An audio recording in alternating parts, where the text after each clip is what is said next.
the last update we made, we were referring to a verbal executive order which was issued to us in the State House. But today, we have a written executive order where I'm going to read for you briefly what is in that executive. Further to the executive order number 3, issued 2023. I now issue, this is according to the President, according to executive order number 2, is called order number 2 of 2025. I now issue executive order number 2 of 2025 regarding the unplanned and sometimes indisciplined movement of Balaalo cattle herders into northern, eastern and northwestern parts of land. The issue is that technically, it's technically impossible to have a healthy, mutually beneficial and conflict-free movement of unregulated cattle movement into these areas. It's because of 4 reasons. 1, unfenced grazing areas. 2, lack of permanent water sources in the farms. Even when the farms are fenced, the intra-community lack of consensus on the land tenure system among the indigenous communities of the area, leading to conflict and even murders. Thirdly, blocking the traditional access to the permanent water sources and fisheries sources, e.g. River Nile. It is criminal and very unfair to the locals for they will trample and feed on people's crops in Nakore, meaning Okonesa. During the dry season, you have to hunger looking for distant water source. Animals will inevitably eat people's crops. I'm just giving you a background on the executive order. Then he also talks about communal land ownership with its complications, with also some individual land ownership and legitimate sale of land. To remove all those cattle by the Balaalo brought into these areas so that we achieve 2 long-term solutions. Solution number 1, ban completely any movement of free-ranging livestock from outside these areas and criminalize the practice. Number 2, secondly, the committee I have set up to audit the claims of those who say they brought legitimately and have fenced their farms securely, have permanent water sources on these farms, and have not blocked access to the permanent water sources. This, however, will happen when the cattle are out of the area. Therefore, the implementation of the executive order number 2 of 2025 is now kickstarting phase 1. And in phase 1, we want to sensitize the communities, both the communities, and appeal to them to live voluntarily. And this period, this phase, is going to take 1 week.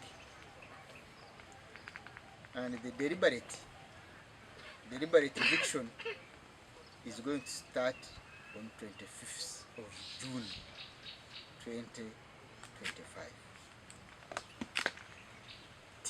Different teams are already on ground, preparing themselves, doing reconnaissance, talking to the people so that they comply we need compliance in this exercise.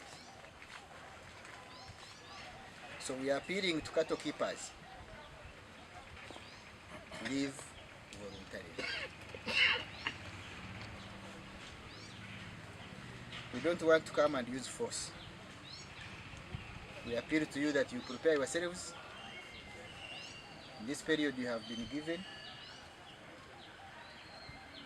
so that you prepare where you are taking the animals, you prepare funds for hiring trucks, and you also cooperate with the district security committee on ground to carry out documentation, and eventually you are issued with an exit point, with an exit permit. This operation will exclusively be conducted by security agencies, plus the selected agencies that you see here.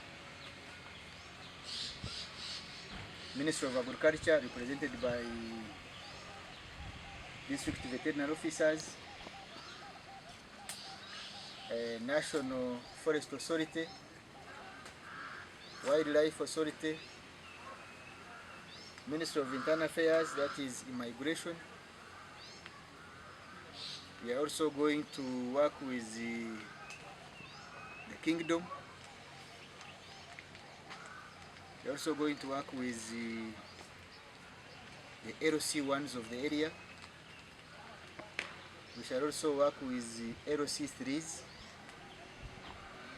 plus the community. I want to emphasize this, that during this operation, we are appealing to politicians not to participate in this exercise. As I said, it is exclusively for the agencies mentioned. So we are appealing to, please, no politician will be permitted in the operation areas. Let them give us time and we execute the directive. We're up to the task, and I will re-emphasize what you say. Let's keep calm. Let everyone stay in their lane. If we do that, we shall all come out without bruises. I call upon the community members out there. You have the information and accurate information. Share that information timely and accurately to help us achieve the goal for which this operation is geared towards. As for our security forces, we have very clear SOPs that we shall stick by. We don't expect any acts of indiscipline. Any of such will be dealt with. And as Uganda Police, our mandates are very clear. Any criminality during the activity and exercise will lead to prosecution. So all parties involved, do your part, and we do our part. As resident district commissioners, ours is to see that what our commander said is followed on every front where we are in the different districts where these operations falls in.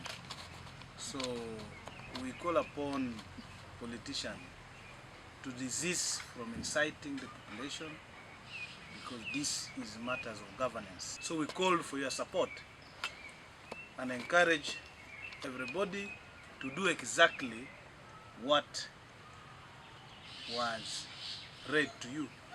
So you, the fourth estate, this is the message that we are here to do the right thing, and it will be done to dot. We are only going to do it in a phased manner, where we realize that sensitization is important to create harmony, since it's codenamed Operation Harmony. So please, I think that is what we are here to do.